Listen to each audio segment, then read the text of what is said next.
বাবাই আমি সীমানা করব যুক্তরাষ্ট্রের থেকে বেশি টাকা ওরে বাংলাদেশে ভাই, কিন্তু বেকার ভাতা তোমাকে এমনি দেয় না। বেসিক্যালি আমার ছবি মানে আমেরিকায়, ওরা তো আমেরিকায় বর্ন অ্যান্ড ব্রট আপ, ওখানেই থাকে। ওখানে থাকে ছোটবেলা থেকে একদম 2 ইয়ার্স এজে দেখি আমার সিনেমা দেখে। তো একদিন 3 সাড়ে 3 বছর বয়স যে সময় আমাকে বলছে, বাবাই আমি সীমানা করব। সিনেমাও বলতে পারে না ঠিক মতো, সীমানা। তো আমি বললাম, তুমি সীমানা করবা? আচ্ছা ঠিক আছে, চল করবো আমরা। তো ওই চিন্তা করছি, আর গল্পটাও একটা বাচ্চা কেন্দ্রিক, বাবা মেয়ে এরকম। তো ওয়াই নট আমার বাচ্চা। যুক্তরাষ্ট্রের থেকে বেশি টাকা ওরে বাংলাদেশে ভাই, ধরতে জানতে হবে। আমি কোনো বাজে ইঙ্গিত করে কথা বলছি না। ওই সেদিন ওদেরকে বলছিলাম কিছু ঘটনা।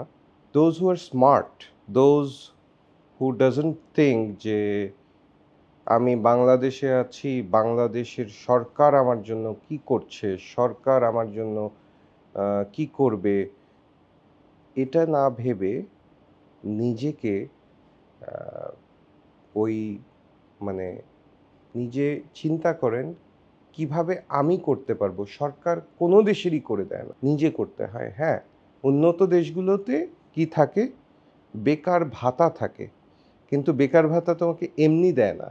অন্যান্য দেশের কথা জানি না। আমেরিকাতে যে বেকার ভাতা, বা তুমি কাজ করবে না সারা জীবন, কি এরকম বসে খাবা সরকারের উপর? এরকম হয় না। সরকারও চিন্তা করে আমি ওকে বসে খাওয়াবো কেন, ও লেজি হয়ে যাবে, রাইট?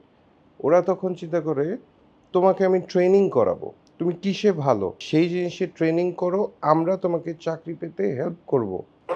হেল্পটা কি?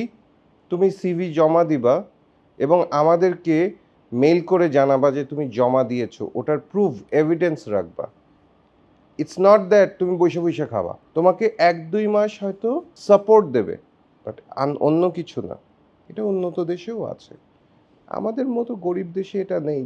এই গরিব দেশটাকে যদি আমরা চুষে চুষে খেয়ে ফেলি তাহলে তো গরিবই থাকবে।